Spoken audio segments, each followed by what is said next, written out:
Mutton biryani, এই নামটা শুনলেই আমার মনে হয় ৮ থেকে ৮০ প্রত্যেকের জিভ থেকে একদম জল ঝরতে বাধ্য। আবার তাও যদি এরকম বাড়িতে বানানো হয় আর একদম হেলদি উপায়, তাহলে তো আর কোনো কথাই নেই।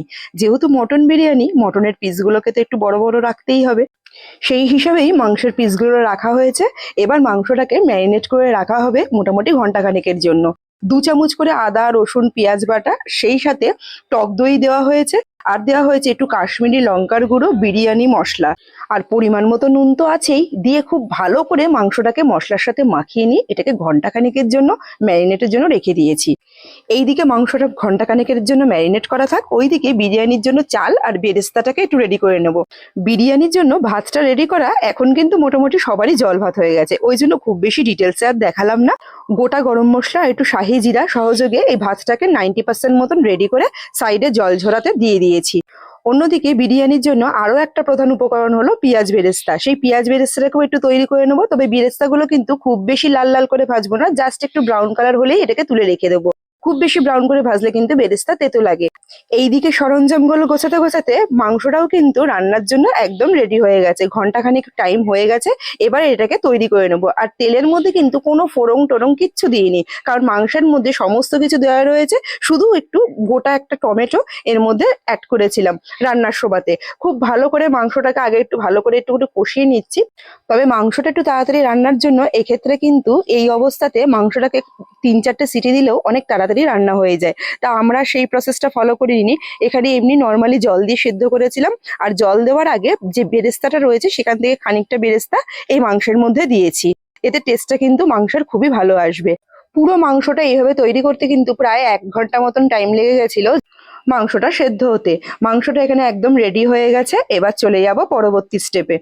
এরপর একটা বাটির মধ্যে ১ কাপ দুধ নিয়েছি, আর তার মধ্যে ২ চামচ করে গোলাপ জল, মিঠা আতর, আর সেই সাথে কেওড়ার জল দিয়ে আর একটু ফুড কালার দিয়ে খুব ভালো করে মিশিয়ে এই মিশ্রণটাকে রেখে দিচ্ছি। ব্যাস, এবার বিরিয়ানিটা সাজিয়ে নিয়ে দমে বসালেই কিন্তু বিরিয়ানি একদম রেডি হয়ে যাবে। এখানে বোঝার সুবিধার জন্য মাপটা একটু বলে দিই, এখানে কিন্তু চাল আছে প্রায় ১.৫ কেজি, আর সেই সাথে আলু আছে ১ কেজির কাছাকাছি, আর মাংস ছিল ১ কেজি ৩০০।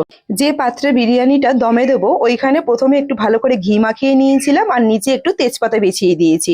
এতে কিন্তু এতটুকু ভাত নষ্ট হয় না। তার উপরে ভাতটা দিয়েছি, আর ভাতের একদম প্রথম লেয়ারেই দিয়েছিলাম বিরিয়ানির যে মাংসটা, সেটা সবটুকু মাংসই কিন্তু এই প্রথম লেয়ারটাতে দিয়ে দিয়েছিলাম। এর ওপর দিয়ে আবার একটু ভাত দিয়েছিলাম, আর ভাতের ওপর দিয়ে একটু বেরেস্তা দিয়েছি।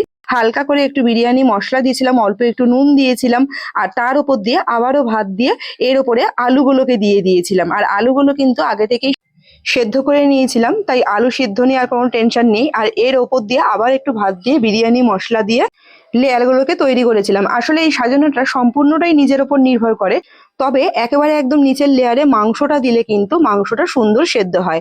আর একদম যে দুধের যে মিশ্রণটা ছিল, ওই দুধের মিশ্রণটাকে সবার ওপরে দিয়েছি, আর ওপর দিয়ে একটুখানি গলানো ঘি ছড়িয়ে দিলাম। বিরিয়ানি মশলা, বেরেস্তা যেইটুকুনো বাকি ছিল সেগুলো সব ওপরে দিয়ে এই লেয়ারটাকে কমপ্লিট করেছি। এবার ওপর দিয়ে শুধুমাত্র ফয়েল পেপার দিয়ে ঢেকে দিচ্ছি, যাতে কোনো রকম ভাবেই গন্ধটা না বাইরে চলে যেতে পারে। এটা আটা দিয়ে কোনো ঢাকনি দিয়ে সহযোগেও করা যায়, তবে ফয়েল পেপারে কিন্তু খুব সুন্দর হয়। দমে দেওয়ার জন্য এটা একদম রেডি। এবার জাস্ট খালি ৪০ মিনিটের জন্য দমে দিয়ে দিলেই কিন্তু একেবারে বিরিয়ানিটা রেডি হয়ে যাবে। আর নিচে কিন্তু অবশ্যই একটা তাওয়া দিয়ে দিয়েছি। আশা করি আজকের ভিডিও আর রেসিপি দুটোই ভালো লেগেছে। যদি ভালো লেগে থাকে একটু লাইক আর কমেন্ট করবেন। যদি ভিডিওটা ফেসবুক থেকে দেখে থাকেন প্লিজ আমার পেজটা একটু ফলো করে দেবেন, আর যদি ইউটিউব থেকে দেখে থাকেন তাহলে প্লিজ আমার চ্যানেলটা একটু সাবস্ক্রাইব করবেন। ইউটিউবে আমার অনেক বন্ধুই আছেন যারা আমার ভিডিওটা নিয়মিত দেখছেন, অথচ আমার চ্যানেলটা সাবস্ক্রাইব করছেন না। তাদের উদ্দেশ্যে বলছি, প্লিজ সাবস্ক্রাইব মাই চ্যানেল।